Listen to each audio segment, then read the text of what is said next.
We're done. Josh, Hendon and Said both talked about Brew McCoy and what they've seen out of him. Is he technically eligible to play yet? Is he cleared any NCAA stuff? There's another hurdle that we still got to clear for him to be completely eligible. So our administration and department's working on that, and we'll find out when we find out.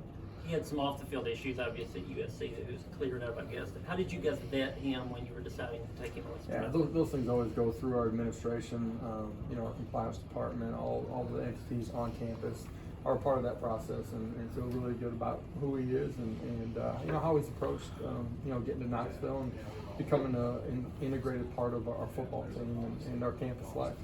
Josh had played with 69 players last year. How close to 85 will you be? Don't have a number for you right now, but we're underneath that.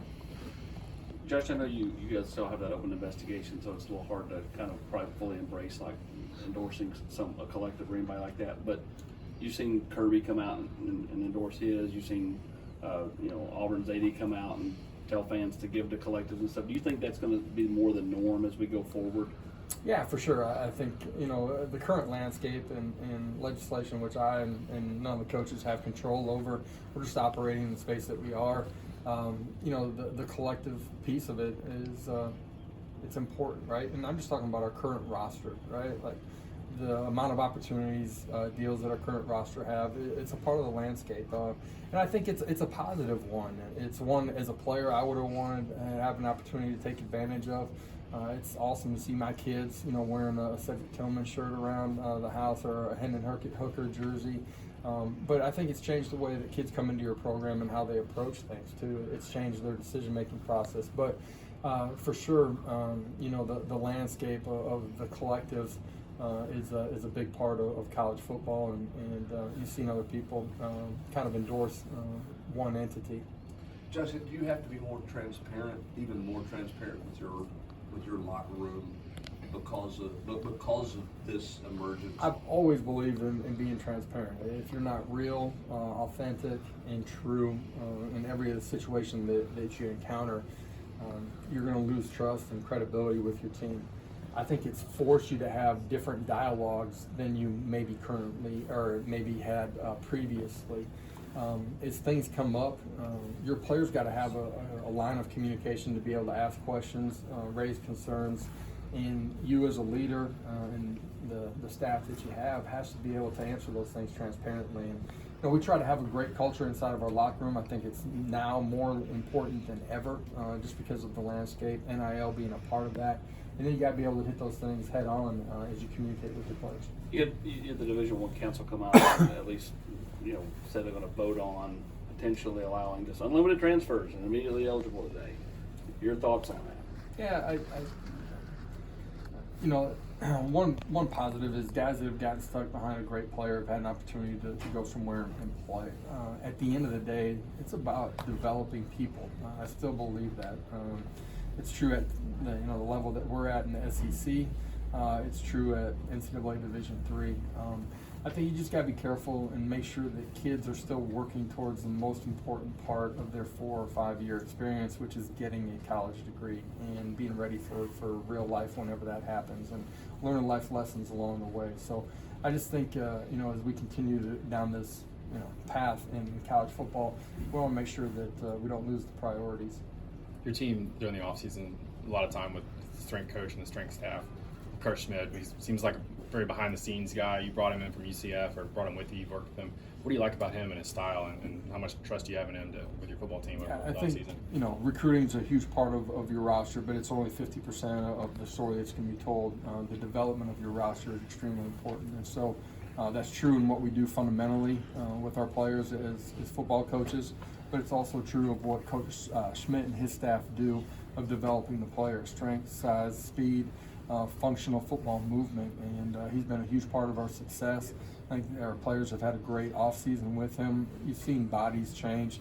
The other side of that is just nutrition, and that's one of the things that our administration's done a great job. We've completely changed the way our players feed and fuel their bodies, and Ethan Bauer and his staff have done a great job. Josh, we've heard some kind of tongue-in-cheek comments this week about work-life balance. Has that changed for you in the advent of NIL and the transfer portal at all? Yeah, I mean, the recruiting cycle has dramatically changed over the last 2 decades, and NIL and transfer portal, all of those things.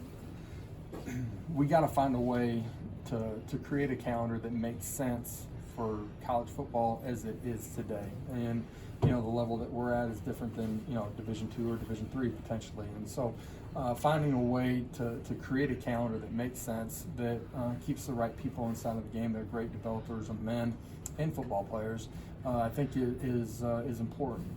Not just work-life balance where you're able to go home and see your kids, but also be with the players that you need to be spending time with, which is your current roster, and developing them as people and players too. So we got to find a way to navigate that space a little bit better than we are right now. Josh, is that realistic?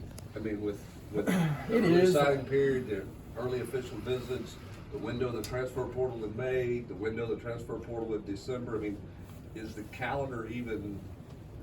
Can you remotely get it back to some semblance of normalcy? I guess is what I'm asking.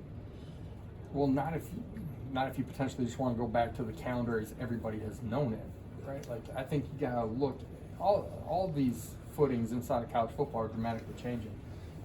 Why not scratch the entire calendar and start with something that makes sense for how recruiting and college football is currently operating? And if you start from that frame of mind, then you can put best practices in place and create something that makes sense along all lines. You're talking about your current players, spending time with them, the season as it unfolds, recruiting that makes sense, and then transfer portal. You look at the NFL, they're not dealing with the draft and free agency all at the same time. There's a way to navigate those spaces. Josh, they were talking about potentially changing the targeting rule in the second half, meaning if you get a call for targeting in the second half, they can send that to Steve Shaw. He can review it, potentially overturn having to send out first quarter next game, first half. I'm sorry. Yeah.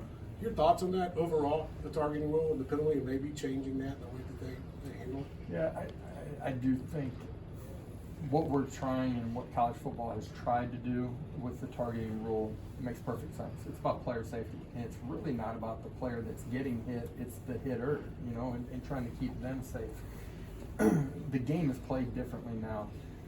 At the end of the day, I think we want to put better parameters in that keep people on the field, and one-time exceptions to things that might have happened or things that aren't called correctly.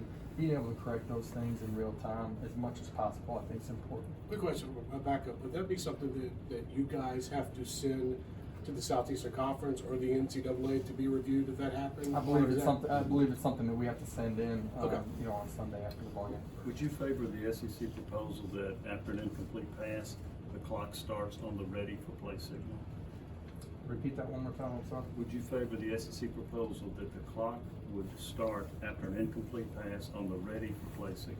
I really don't have any strong feelings on that rule, and you guys might think that's crazy for somebody that's throwing the ball around, right? Like, they're looking for some consistency of playing time just for TV purposes. I'd start with fake cramps and trying to rule that out of the game. But there's a lot of different options to create that. And what are they? What are they? Well, I mean, I think if you're injured during the course of a drive, player safety would say, man, we need to make sure that we take some time and truly evaluate this guy and probably keep him off the field for that drive. If you could play commissioner for a day and pick Tennessee's Boy, three, wouldn't that be awesome? right? and you went with the permanent 3 model. Who would you want Tennessee to play as their permanent 3? Yeah, I think your historical rivalries, right? From the moment I've gotten here, it's been Alabama, it's been Vandy, right? And I think Kentucky's in that same sense too, geographically. Georgia's a huge rivalry, Florida, right? Like, there's all those games that, depending on which part, maybe which age of our fan base you talk to, you're gonna get a different answer. Do you favor the 6-3 model? I don't have any feelings on it. I don't get to decide anyway, so we'll line up whoever they put on the schedule and get ready to play. Coach, you talked earlier about Hendon and what he's done with NIL, with his book and everything. Kind of more your thoughts on that, and do you think that's kind of been a thing that's led other guys to maybe explore opportunities to give back as well through NIL? Yeah, it's a natural part of NIL. our players have always done a lot of things in the community, and that's a part of why we hired a 3-person player development team to help these guys grow personally, professionally outside of the game, give them opportunities to go spend time and interact with our community. And for Hendon, who's got deep faith and understands the road that he's traveled, having an opportunity to pay it back to the youth in Knoxville and across this area is vitally important to him, and I think that's a great example of an opportunity through NIL that makes a lot of sense. Do you think there needs to be more regulations on NIL, and do you see it possibly being a negative impact on the sport moving forward? I think we want to educate and empower student athletes, right, and help them grow personally and professionally during their 4 years. I think NIL does that. Does everybody want fair and equitable, legislation? I think, yeah, in college sports, we want that. For a long time, the path was concrete and it didn't move, right? And I'm talking for, generations. And there's a lot of movement right now, but I think it's extremely valuable and it's a great opportunity for us to embrace it. Now, how do we navigate the space the best that we can? I think everybody wants that. Is the existence of NIL good for Tennessee football?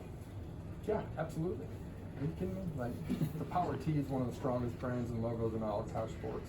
And it's that because of the passion and pageantry and the fan base, right? All things that I thought from the outside looking in, but man, have a greater, deeper appreciation for now that I've been here for 18 months. And the city of Knoxville, the state, Ball Nation across the country, absolutely it's positive for Tennessee athletics. Have you read? Time for one more. Have you read Hendon's book? Speaking of NIL. I haven't read it all the way to front to cover. I've made it 3/4 of the way before my son grabbed it out of my hands. Did he have any review your son on Hendon's book? Did he like it? My son? Yeah. Absolutely loved it. Absolutely loved it. Anything else? One last one.